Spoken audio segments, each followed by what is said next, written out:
नमस्कार, आदाब, सत श्री अकाल, जोहार, प्रणाम। मिथिलेश कुमार का प्यार भरा नमस्कार।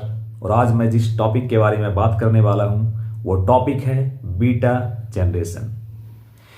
1 जनवरी 2025 जब पूरा भारतवर्ष नया साल, नए वर्ष का स्वागत कर रहा था, 2025 के आगमन को सेलिब्रेट कर रहा था, उसी समय पूरे भारतवर्ष का ध्यान एक घटना ने अपनी ओर खींचा। और वो घटना है मिजोरम की राजधानी आइजोल में एक बच्चे का जन्म हुआ था और उस बच्चे का नाम था फ्रैंकी रैमरू आदिका जेडेंग।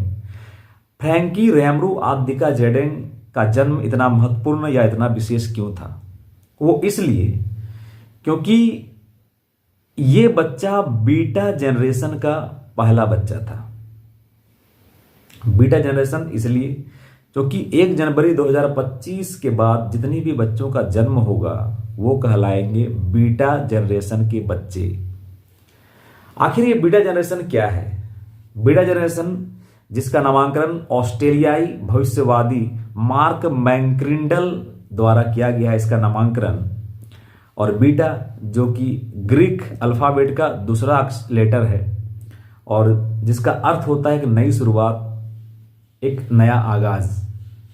तो ये बीटा जनरेशन एक नई शुरुआत है, यानी कि बीटा जनरेशन के जो भी बच्चे होंगे अब वो मोबाइल, इंटरनेट, लैपटॉप या यूं कहें कि सोशल मीडिया से पूरी तरह से लैस होंगे।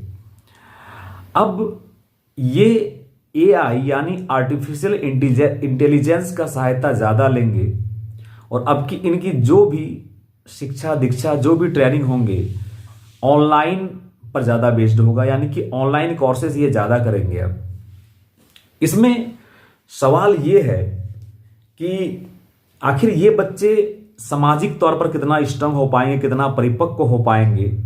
इनकी पढ़ाई लिखाई या जो भी इसके ट्रेनिंग्स हैं, जो भी इसके स्किल्स हैं वो तो ऑनलाइन होंगे, लेकिन ये कितना सामाजिक होगा ये देखने वाली बात है। साथ ही ये बच्चे भविष्य में अपने पर्यावरण को लेकर काफ़ी चिंतित होंगे और पर्यावरण को बचाने को लेकर काफ़ी स्ट्रगल कर रहे होंगे, क्योंकि दुनिया में जिस तरह से ग्लोबल वार्मिंग बढ़ा है वो निश्चित तौर पर एक चिंता का विषय है। प्रदूषण बढ़ा है, तो यही वजह है कि आने वाला जो भविष्य है, जो बीटा जनरेशन है, वो बच्चे दिमाग से तो काफ़ी तेज होंगे, लेकिन डर इस बात की है कि आर्टिफिशियल इंटेलिजेंस की सहायता लेते लेते ये सामाजिक तौर पर थोड़ा सा डिफरेंट, थोड़ा सा अलग ना हो जाए। भावनात्मक तौर पर कितना ये स्ट्रॉन्ग होगा वो देखने वाली बात होगी। अगर जनरेशन में बांटने की बात की जाए तो इसकी शुरुआत सन 1901 में ही हो गई थी। 1901 से 1927 तक के बच्चों का नाम दिया गया था द ग्रेटेस्ट जनरेशन। उसके बाद 1928 से 1945 तक जिन जिन बच्चों का जन्म हुआ उस जनरेशन का नाम दिया गया द साइलेंट जनरेशन। उसके बाद 1946 से 1964 को कहा गया बेबी बूमर्स। 1965 से 1980 को कहा गया जनरेशन एक्स। 1981 से 1996 तक कहा गया जनरेशन वाई। 1997 से 2010 को कहा गया जनरेशन जेड। 2010 से 2024 को कहा गया जनरेशन अल्फा। और 2024-25 के बाद अब जो भी बच्चे होंगे उनको कहा जाएगा जनरेशन बीटा।